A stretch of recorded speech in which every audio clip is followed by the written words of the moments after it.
वाला है, क्योंकि ये कोई लेसन नहीं है। आज मैं लेकर आई हूँ एक play the merchant of Venice, जो 12th क्लास में यूपी बोर्ड में प्रेस्क्राइब है। और देखिए ये जो प्ले है ये बहुत ही इंटरेस्टिंग प्ले है। It is a famous play of William Shakespeare. William Shakespeare was the greatest dramatist of the world. William Shakespeare जो संसार के सबसे बड़े ड्रामाटिस्ट थे। हमारे यहाँ जो कालिदास है वो उनकी भी कंपैरिजन विलियम शेक्सपियर से की जाती है। Kalidas is the Shakespeare of India. तो देखिए विलियम शेक्सपियर ऐसे ही महान नाटककार का ये प्ले है द मर्चेंट ऑफ वेनिस। ये एक ट्रेजी कॉमेडी है। देखिए जो विलियम शेक्सपियर ने ओवरऑल 37 प्लेस लिखे हैं और सभी फेमस रहे। मोस्टली स्टार्टिंग पीरियड के कुछ प्लेस उनके कम रहे हैं फेमस, बट लास्ट तक उनके प्ले बहुत ही फेमस हो गए हैं। तो देखिए विलियम शेक्सपियर ने कॉमेडीज लिखे हैं, ट्रेजेडीज लिखे हैं, रोमांटिसिज्म में लिखा है और ट्रेजी कॉमेडी भी लिखे हैं। और ये हमारा जो मर्चेंट ऑफ वेनिस है इसकी जनर है और ट्रेजी कॉमेडी। ये एक ट्रेजी कॉमेडी प्ले है। ट्रेजी कॉमेडी प्ले होता क्या है? तो ऐसा प्ले होता है जिसमें ट्रेजेडी और कॉमेडी का मिक्स्ड पॉइंट पाए जाते हैं, वो ट्रेजी कॉमेडी होते हैं। तो देखिए ये जो ट्रेजी कॉमेडी प्ले है ये ट्रेजेडी से स्टार्ट होता है, मर्चेंट ऑफ वेनिस और कॉमेडी पर समाप्त होता है, इसलिए ये ट्रेजी कॉमेडी प्ले है। इस पर भी एक लॉन्ग आंसर बनता है।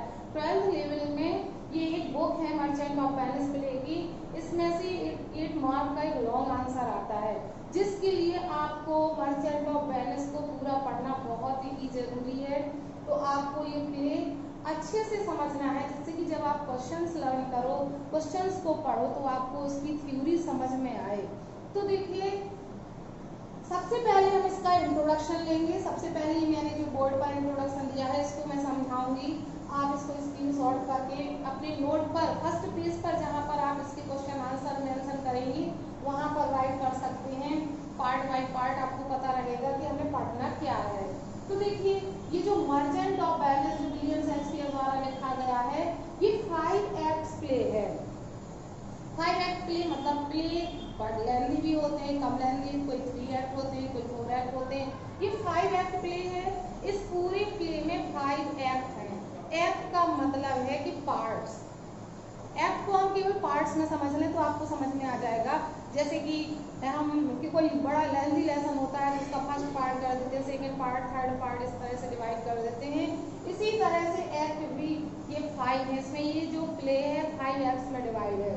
और देखिए क्योंकि ये प्ले हैं परफॉर्म किए जाते थे, ये एक ड्रामा है जो उस समय जब लिखे जाते थे तो वो स्टेज पर परफॉर्म किए जाते थे। विलियम शेक्सपियर के most of the place were performed on globe theatre. Globe theatre पर ही परफॉर्म किए गए उनके प्ले। तो देखिए इसमें 5 एक्ट हैं और हर एक्ट में सीन्स हैं। एक जो फर्स्ट एक्ट है उसमें 3 सीन्स दिए गए हैं और जो हमारा सेकेंड एक्ट है उस एक्ट में first act includes 3 scenes, second act includes 9 scenes, third act includes 5 scenes, fourth act includes 2 scenes and fifth act includes only 1 scene. जैसे कि जब प्ले परफॉर्म होता है तो एक ही जैसे पहले पर्दा लगाए जाते थे तो वो पर्दे सीन को दिखाते थे कि कौन सा सीन चल रहा है, कौन आया है, अब किसका कन्वर्सेशन किससे चल रहा है, कौन किससे बात कर रहा है, इस तरह से सीन हुआ करते थे। तो देखिए जो पहला एक्ट है उसमें 3 सीन है, दूसरा एक्ट है उसमें 9 सीन है, थर्ड एक्ट में 5 सीन है, फोर्थ एक्ट में 2 सीन है और फिफ्थ एक्ट में 1 सीन है। तो देखिए ये आपके सीन है, ये 5 सीन से मिलकर आपका बना है ये मर्चेंट ऑफ वेनिस। अब इन 5 सीन में ही पूरी स्टोरी बनी हुई है। देखिए इस 5 सीन में जो कैरेक्टर्स हैं उसमें जो मेजर कैरेक्टर्स हैं, बड़े कैरेक्टर्स मेन जिनकी मेन भूमिका है प्ले में, एंटोनियो जो मर्चेंट ऑफ वेनिस, जो वेनिस का व्यापारी है जिसके नाम पर ये प्ले लिखा गया है पूरा मर्चेंट ऑफ वेनिस, इसी पर बना है ये प्ले। और दूसरा जो है Bassanio, best friend of Antonio. Bassanio जो है वो एंटोनियो का बेस्ट फ्रेंड है। और Portia rich heiress of Belmont, Portia जो बेलमोंट की एक धनी उत्तराधिकारी है।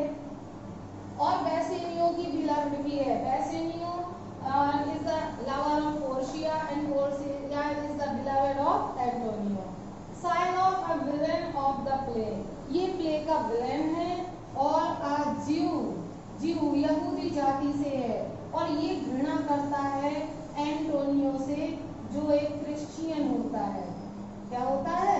क्रिश्चियन होता है। तो एंटोनियो क्रिश्चियन होता है, शाइलॉक जीव होता है यहूदी और ये एंटोनियो से बहुत घृणा करता है। इन्हीं दो पर ही तो ये कहानी पूरी क्रिएट होती है। और इसके अलावा जो माइनर कैरेक्टर है जिसमें जेसिका जो शाइलॉक की बेटी है, लॉरेन जो लवर ऑफ जेसिका का प्रेमी है, नेरिशा मेड सर्वेंट ऑफ पोर्शिया, ये पोर्शिया की क्या है? दासी है। और ग्रेशियानो फ्रेंड ऑफ बेसेनियो और एंटोनियो, ये जो है ग्रेशियानो ये बेसेनियो और एंटोनियो का फ्रेंड है। देखिए नाम थोड़ा सा टिपिकल है, आप कम से कम 1-2 बार वीडियो सुनेंगे तो आप लोगों को नेम थोड़ा सा दिमाग में बैठने लगेंगे और जब इसकी शॉर्ट समरी पूरी सुनोगे तो आपको अपने आप कैरेक्टर्स की लिंक बन जाएगी। और देखिए इतनी कैरेक्टर्स के बाद अदर कैरेक्टर्स जो इस प्ले में है वो है ड्यूक ऑफ वेनिस का ड्यूक एक प्रकार का जज, और प्रिंस ऑफ मोरक्को का राजकुमार, प्रिंस ऑफ अरागोन का राजकुमार। ये दोनों पोर्शिया से शादी करने के लिए आते हैं, सूटर्स ऑफ पोर्शिया से विवाह के इच्छुक व्यक्ति हैं। और सेलेनियो ये फ्रेंड हैं एंटोनियो और बेसेनियो के फ्रेंड्स हैं। इसके बाद लॉन्सलॉट गब्बो भी हैं, ये भी शाइलॉक के यहाँ इसके पिता ओल्ड गब्बो नौकर होता है और लॉन्सलॉट गब्बो शाइलॉक के यहाँ से काम छोड़ देता है और एंटोनियो के साथ शामिल हो जाता है। अब देखिए ये आपके सीन हो गए हैं, ये कैरेक्टर्स हो गए हैं और देखिए इस पूरी कहानी में ये 5 घटनाएं घटित होती हैं जिन्हें मेन एपिसोड कहा गया है। Bond story, casket scene, trial scene, ring episode, Jessica and Lorenzo elopement. तो देखिए बॉन्ड स्टोरी में शर्त है, कास्केड सीन में पोर्शिया की जो मैरिज होती है, जो उसका स्वयंवर होता है, उसकी एक शर्त रखी गई है। और जो ट्रायल सीन है, ट्रायल सीन में केस चलता है, मुकदमा का दृश्य है। रिंग एपिसोड एक लास्ट सीन है जो कॉमिक है। और जेसिका और लोरेंजो एलॉपमेंट जो जेसिका लोरेंजो के साथ भाग जाती है, ये उसकी कहानी है। तो इन सभी एपिसोड से, इन कहानियों से, इन 5 से हमारी बनेगी क्या? स्टोरी ऑफ द प्ले की कहानी बनेगी। तो देखिए कहानी स्टार्ट करते हैं। ये आपने इंट्रोडक्शन पूरा सुना, क्योंकि जब तक कि आप पूरा इंट्रोडक्शन नहीं समझेंगे तब तक आप जब कहानी सुनेंगे तो आपको कहीं नाम भूल जाएंगे, कहीं किसी का किसी से रिलेशन भूल जाएगा और कनेक्शन भूल जाएगा। इसलिए मैंने पहले ये पार्ट इंट्रोडक्शन का दिया है। अब इसके बाद मैं कहानी दूंगी। वीडियो थोड़ी सी लंबी हो जाएगी लेकिन आपको इसमें सब कुछ मिलेगा। तो ये इंट्रोडक्शन है जो आप अच्छे से अपने नोट में राइट करिएगा और इसका स्क्रीनशॉट ले लो तो अच्छे से लिख पाओगे आप लोग। हाँ तो देखिए ये जो स्टोरी है फर्स्ट एक्ट से स्टार्ट होती है, जिसमें शाइलॉक जो एंटोनियो है वो दुखी बैठा होता है। वो एक व्यापारी है जिसके जहाज समुद्र द्वारा आते जाते हैं, माल आता है। वो दुखी बैठा होता है तो उसके जो फ्रेंड्स हैं सेलेनियो, बेसेनियो सभी उससे पूछते हैं कि तुम इतने दुखी क्यों हो, क्योंकि तुम तो इतने दयालु हो कि तुम तो पूरी वेनिस की जनता की मदद करते हो, तुम कभी दुखी हो ही नहीं सकते हो। क्या कारण है कि तुम दुखी हो? क्या ऐसा है, क्या तुम्हें किसी से प्रेम हो गया है? तो एंटोनियो हर बात से मना कर देता है। वो कहता है कि मैं दुखी नहीं हूँ। और बेसेनियो से पूछता है तुम बताओ कि तुम चुपके से छिप कर किससे मिलते थे? तो बेसेनियो बताता है कि वो पोर्शिया से मिलता था। देखिए जो बेसेनियो है बेस्ट फ्रेंड ऑफ एंटोनियो का बेस्ट फ्रेंड है, आ लवर ऑफ पोर्शिया, और पोर्शिया का क्या है? लवर है। पोर्शिया अर्देशायरस ऑफ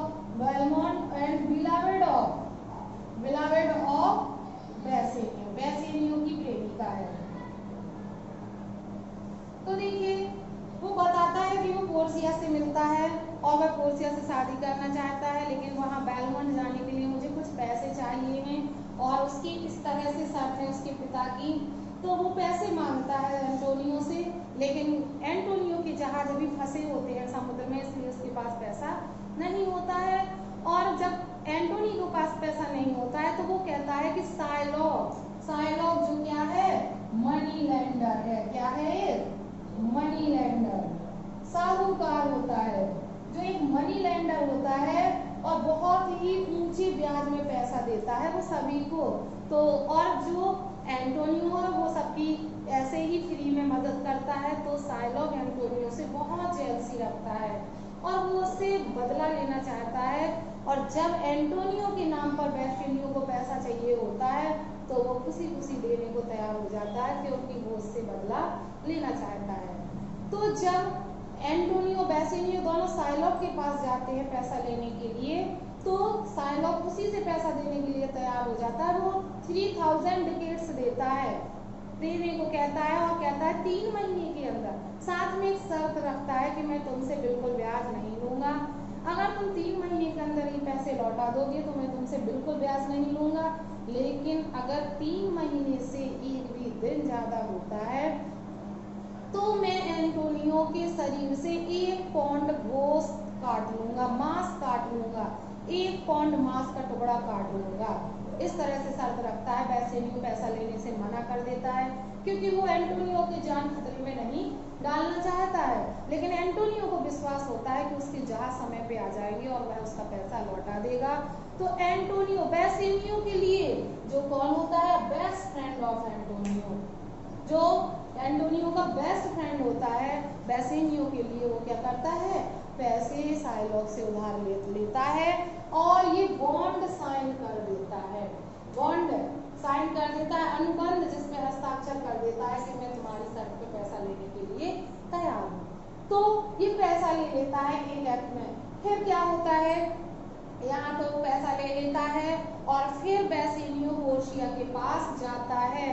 अब पोर्शिया की कहानी ये है कि पोर्शिया एक बेलमोंट के एक विशाल साम्राज्य के उत्तराधिकारी है। इसके पिता जो बहुत ही बुद्धिमान थे, एक वसीयत लिख जाते हैं, इच्छा पत्र लिख जाते हैं कि यदि पोर्शिया से कोई शादी करना चाहता है तो उसे कास्केट, डिब्बे हैं ये 3 कास्केट होते हैं, 3 डिब्बे होते हैं, संदूक की कहते हैं। 3 बॉक्स होते हैं, एक गोल्ड का, एक सिल्वर का, एक लेड का, सोने का, चांदी का और कांसे का।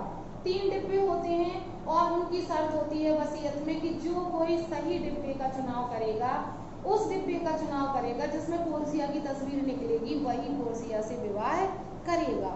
तो देखिए, पोर्शिया से विवाह करने के लिए जाने कहां-कहां से राजकुमार आते हैं, जिनमें से प्रिंस ऑफ मोरक्को का राजकुमार सोने की संदूक खोलता है जिसमें एक खोपड़ी निकलती है, उसमें लिखा होता है हर चमकने वाली वस्तु सोना नहीं होती, और वो चला जाता है। अरागोन का राजकुमार चांदी की संदूक की खोलता है, उसमें भी एक खोपड़ी निकलती है और लिखा होता है कि जो कुछ करने से पहले 3 बार नहीं सोचता है वो मूर्ख होता है, और वो भी चला जाता है।